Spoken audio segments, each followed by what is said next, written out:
ముఖ్యంగా ఈరోజు ఏదైతే కూటమి ప్రభుత్వం ఒక మంచి ఉద్దేశంతో డిఎస్సి పెట్టి దాంట్లో 16,000 మందికి అందరికీ పోస్టింగ్లు ఇచ్చిన ఒక నెలకు అదంతా దాంట్లో కొన్ని పొరపాట్లు జరిగినాయని, తప్పులు జరిగినాయని,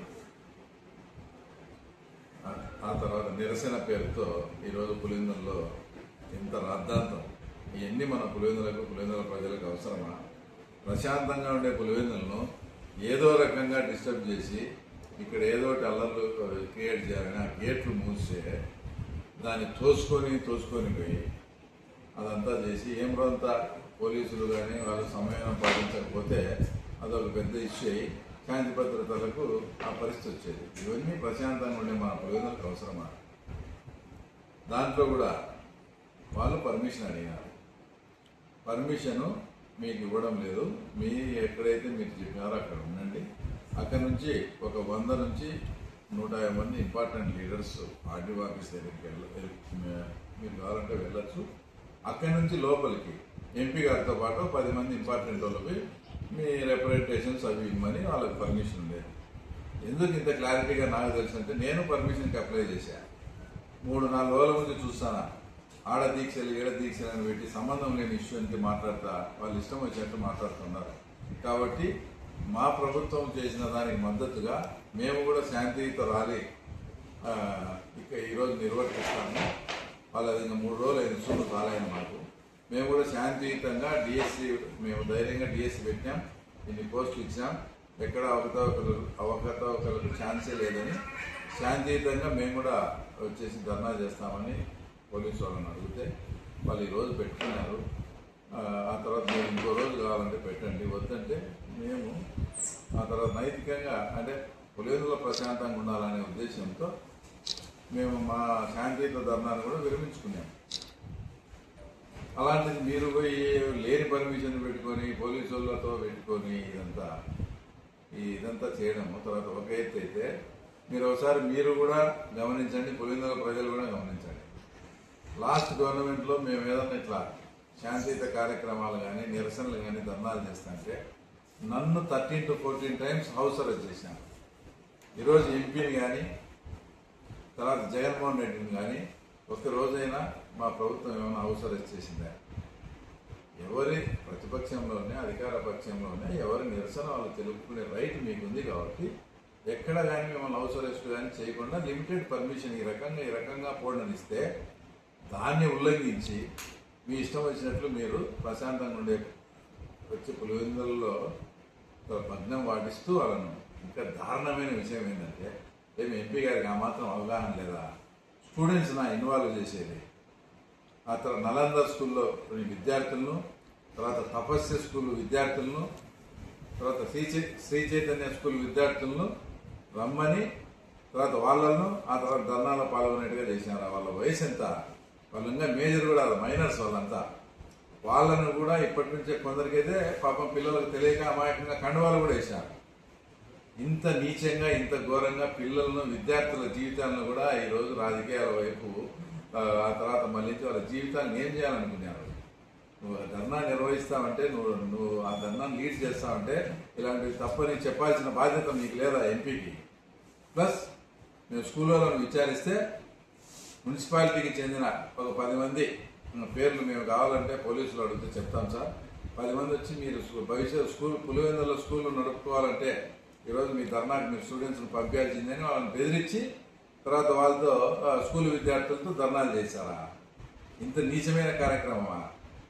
అంటే పిల్లలకు వాళ్ళ భవిష్యత్తును పాడు చేసి ఇప్పటి నుంచే వాళ్ళను ఆ తర్వాత ఏం చేయాలనుకుంటారు మీరు? తర్వాత పోనీ ఎక్కడన్నా మీరు గమనించండి, మేము ఎక్కడన్నా ఒక డిఎస్సి రాసి దాంట్లో ఉద్యోగం రానోడు ఎవడన్నా వచ్చాడా ధర్నాకు? అంతా మీ కార్యకర్తలు వాళ్ళు వచ్చారు. ఒక ఎస్ఐ గారు కూడా ఒకరిని అడిగితే ఏమైనా ధర్నా ఏముంది సార్, ఎంపీ ఆఫీస్ నుంచి ఫోన్ చేసినారు, వచ్చాము, మాదేముంది సార్ అని మాట్లాడతాను. అంటే వాళ్ళు దేనికి వచ్చారో ఏంటని కూడా తెలియకుండా వచ్చిన వాళ్ళంతా ఉన్నారు. డిఎస్సి ఎగ్జామ్ రాసి నిజంగా రానోడు ఎవడన్నా ఈ ధర్నాలో పార్టిసిపేట్ చేశాడా? ఇంత ఘోరంగా విద్యార్థుల జీవితాలతో కూడా ఆడుకోవడం ఇది కరెక్ట్ కాదు.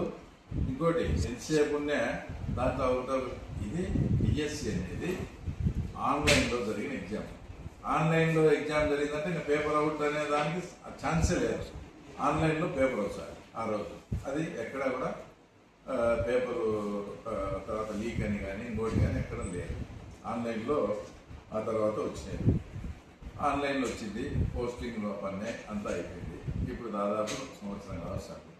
ఇప్పుడు మా ఏదో ఉంది చూడాలి, అధర్మం ఆవరించుతున్నది అన్నట్టు లేచి మాట్లాడుతున్నారు. సరే, మీకు ఏదైనా అన్యాయం జరిగింది, తప్పు జరిగింది దీంట్లో, అప్పుడు ఆటోమేటిక్గా ఏం చేస్తారు ఎవరైనా, ఈ జీవోల ప్రకారం ఏదో స్పోర్ట్స్ కోట అంట ఇదంతా ఇది ఇట్లా చేసినారు అని జనరల్గా హైకోర్టుకు వాటికి పోతారు. అలా మీరు కోర్టును కూడా సంప్రదించారు. కోర్టు కూడా దీంట్లో ఎలాంటి అవకాశం లేదు, డిఎస్సి సజావుగా జరిగిందని హైకోర్టే ఆ తర్వాత క్లీన్ చిట్ ఇచ్చింది. క్లీన్ చిట్ ఇచ్చినాక కూడా మీరు ఏ ప్రయోజనం కోసం ఆ తర్వాత ఇదంతా రాద్ధాంతం చేస్తున్నారో నాకైతే అర్థం కాదు. సరే, ఇదంతా అయిపోయింది.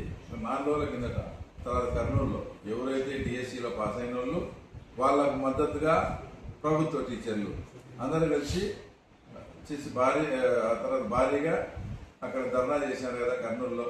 మా జీవితాలు ఎందుకు ఆడుకుంటారు, మీ రాజకీయాలకు మమ్మల్ని ఉద్యోగాలు సంపాదించిన మమ్మల్ని బలిపశువులు చేయదండి. ఎక్కడ అది కూడా కొండారెడ్డి గుడిసెక్కి, ఒకవేళ ఎవరన్నా మీరు కూడా కొందరు వీళ్ళని కూడా ఇట్లా పంపించుంటారు అనుకోవచ్చు. మేము పంపించే కర్నూలు వరకు పంపించాం. కొండారెడ్డి గుడిసె అయితే ఎక్కిలేం కదా. కొండారెడ్డి గుడిసె ఎక్కి మా జీవితాలతో దయచేసి మీరు ఆటలాడుకోవద్దండి. మేము సొంతంగా రాసి చదువుకొని కష్టపడి రాసిన దాని మీద రాద్ధాంతం చేయకండి. మేము స్వయంగా మేము సంపాదించుకునే ఉద్యోగాలు ఇవి. దీంట్లో ఎవరి ప్రమేయం కానీ ఎలాంటి అక్రమాలు కానీ జరగలేదని వాళ్ళు అంతగా చాటి చెప్పిన సందర్భం కూడా తర్వాత 4 రోజుల కిందట ఆ తర్వాత చూసినాం. ఇదంతా ఇది జరిగిన దాని గురించి ఉద్యోగుల గురించి మాట్లాడినారు. సరే, మీరు 5 ఏళ్ళు పరిపాలించినారు కదా.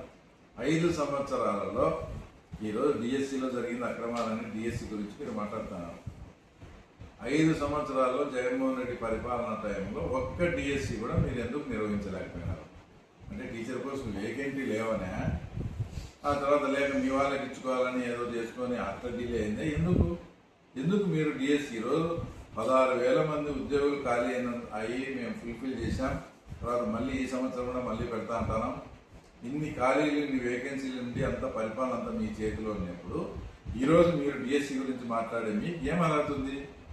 ఆ తర్వాత మీరు జాబ్ క్యాలెండర్ కూడా రిలీజ్ చేసి డిఎస్సి ఎందుకు మీ 5 ఏళ్ల కాలంలో ఒక్క డిఎస్సి కూడా మీరు ఎందుకు నిర్వహించలేకపోయినారో సూటిగా ఎంపీ సమాధానం చెప్పాలి ఈరోజు.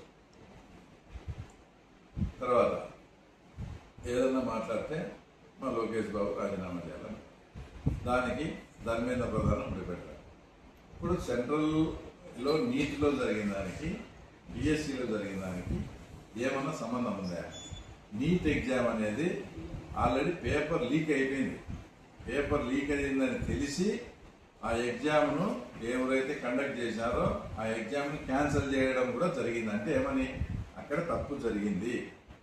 అది ఏ రకంగా అయినా కానీ తప్పు జరిగింది. అక్కడ తప్పు జరిగింది కాబట్టి అప్పుడు ఏదైతే ఎగ్జామ్ రాసిన వాళ్ళు 20 మంది ఆత్మహత్య చేసుకున్నారు.